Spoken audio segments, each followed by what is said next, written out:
পেয়েছি। এই কি হয়েছে? হ্যাঁ এই কিসে? ম্যাডাম আমি ওর কাছে টিয়া পাই টিয়া চাইছি দেখে ওই আমারে মারতেছে। কি তুমি ওর কাছ থেকে টাকা ধার নিছো? তার মানে আমাদের এই পুরো বিল্ডিং এর কারো কাছ থেকে টাকা ধার নেওয়া তোমার বাকি নেই, তাই না? ম্যাডাম এই মহল্লার যত চায়ের দোকান আছে, মুদি দোকান আছে, মুরগির দোকান আছে, সবজি দোকান আছে, সব দোকানের কাছ থেকে বাকি গেছে। প্রত্যেকটা লোক একবার করে আইয়া এই শালারে খোঁজে। এই তুই কত টাকা পাবি? 30 টিয়া। কি মাত্র 30 টাকার জন্য তুই আমার বাড়ির মান সম্মান তোল্লা টাকা তুলছি রে? ম্যাডাম আমার কাছে 30 টি 3 লাখ টাকা সমান। 50 টাকা, 30 টাকা তুই পাবি আর 20 টাকা তোর বকশিস। আর যদি ফারদার কোনোদিন এরকম দেখছি তাহলে খবর আছে কিন্তু। তুমি দারোয়ান, মুদির দোকানদার সবার কাছ থেকে টাকা ধার করে চলো, তোমার কি একটু লজ্জাও করে না? এই তুমি না চাকরি করো? এই বাড়ি যেহেতু আপনি আপনার মেয়ের নামে লিখে দেবেন, তাহলে মেয়ে সিদ্ধান্ত নেবে কি করবে। সে যদি স্বামী ভক্ত হয়ে থাকে তাহলে অবশ্যই স্বামীর নামে লিখে দেবে, তা যদি না হয় সেটা তার সিদ্ধান্ত। কিন্তু আপনি এখন যান, এক্ষুন গিয়ে গেটে যা ডিউটি করবেন, এর হেলা ফেলা যেন না হয়। যান। গেটে যারা ডিউটি করে তাদেরকে কি বলে?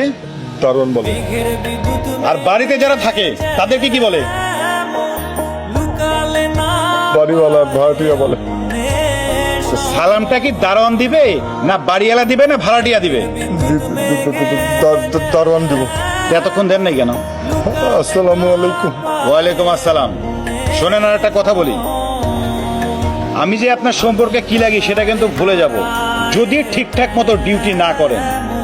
আর আপনি তো ভালো করেই জানেন আমার হাত আর পা কিন্তু বিদ্যুতের গতিতে চলে। যদি কখনো দেখি ডিউটিতে অনিয়ম হচ্ছে, তখন কিন্তু আমার এই মুখটা বন্ধ থাকবে, বাকি কাজ কিন্তু আমার হাত পা করবে। মনে থাকবে? ঠিকঠাক মতো ডিউটি করবেন। চলো। ওই আপনার মেয়ের সাথে দেখা হয়েছিল, বললো নিচে এই যে ভাড়া নেন। এই কি হচ্ছে এখানে? এই মাসে ভাড়া দিল, এই যে নেন। এখন থেকে আমার ভাড়া দেওয়ার দরকার নাই, মালিক মালিক আমার জামাইরে দিয়ে।